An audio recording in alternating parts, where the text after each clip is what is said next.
Yeah. And then other than that, like I said, when it comes to suicide awareness, one of the main talking points I just want to emphasize is showing empathy, being there for one another, and taking care of yourself, so that Hmm. you can take care of other people.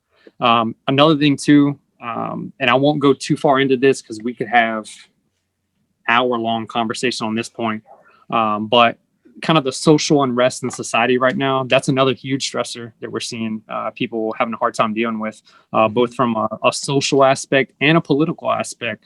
A lot of people are questioning how they should say things, what they should say. Hmm. Have I been disrespectful or racist in the past? I never thought I was racist, but have I been that? Um, have I been naive to Hmm. what's going on? Can I speak up? Can I say something? Is it going to offend someone? Is it going to come off the wrong way? There are a lot of questions. A lot of Hmm. people don't know how to say things, what to say. Um, Especially being in the military, there's kind of a unique towing of the line that we have to adhere to. Hmm. We can let our opinions be known, but if it's anything within the political scope, we got to be careful with the chain of command and not downplaying certain figures. We have to be more cognizant than Hmm. civilians are. So a lot of people have questions. What can I support? What can I say? What can I do? So just making sure that y'all. The best way to alleviate that is just have those conversations internally, like within your work sections. But when you do those, be open. You have to be open minded. Hmm.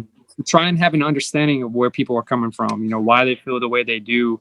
Um, have an understanding of their background. Maybe they feel this way or have these thought processes because they have certain experiences that they've gone through. So Hmm. really listening to one another, and try to have an understanding of where we're coming from, where other individuals are coming from. That can go a huge way in kind of reducing some of that anxiety with all the societal stressors and political stressors going on Yeah, right that's now. that's a really great point. Like, my unit has had an internal conversation on that, and oftentimes, what you find out whenever you delve into conversations like this is, you find out things about individuals that you weren't privy to, information that you weren't privy to before.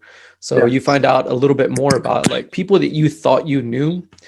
Well, it turns out you didn't really know that they had gone through this or that kind of situation. So, just like you said, something that to keep in the forefront of your mind at all times during conversations like that, or conversations around something like that, Yeah. is to just listen. Do not react emotionally. Do your best to keep your emotions in check, and just know that people have a different experience than you do.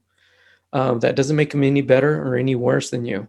It just means that they have a different experience. They have a different point of view, due to their own personal lives, and it's important to accept them as that first. If they had something negative happen to them in their life and it spawned a certain way of thinking, be like, okay, I accept that that's your life, that's your experience. Um, However, these are the things about that have affected me in my life, and I just want them present them to you. That way, you can take that information and do with it what you will. If it allows that person to become more sensitive to the fact of different life experiences, then great.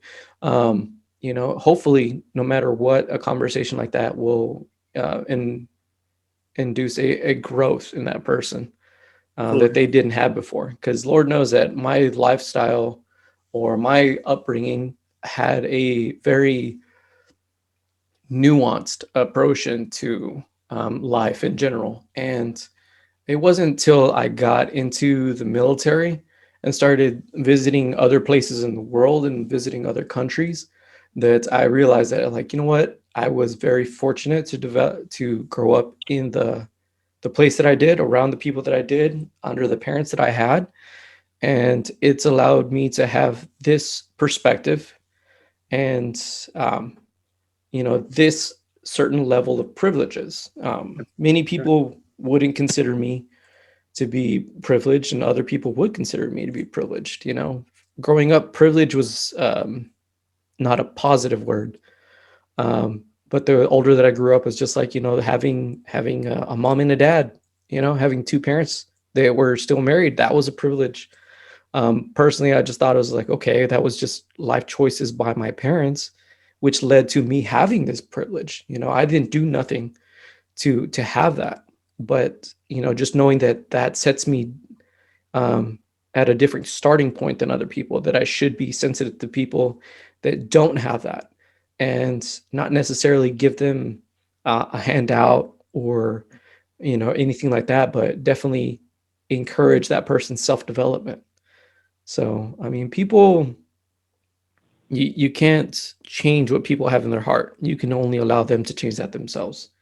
So having conversations like that in the unit goes a very long way for everybody in the unit. The only problem is, or not the only problem, but the challenge that most people will encounter was that there are people that believe that they are right no matter what. And Right. unfortunately, you just can't have those conversations with those people. Yeah. So you as a person, just keep an open mind, like you were saying. Listen more than anything, and just be prepared to have things that you never questioned before questioned. And as long as Right. you can approach a conversation with that in mind, I think you'll develop as a person. Well, everyone, I hope you enjoyed that clip from the exchange over at our channel, Wild at Heart Association. This is a podcast style interview format that we recently started, and we hope you guys are enjoying it. Be sure to check that out, give that video a thumbs up, and subscribe to the channel if you like what we're doing here at Wild at Heart.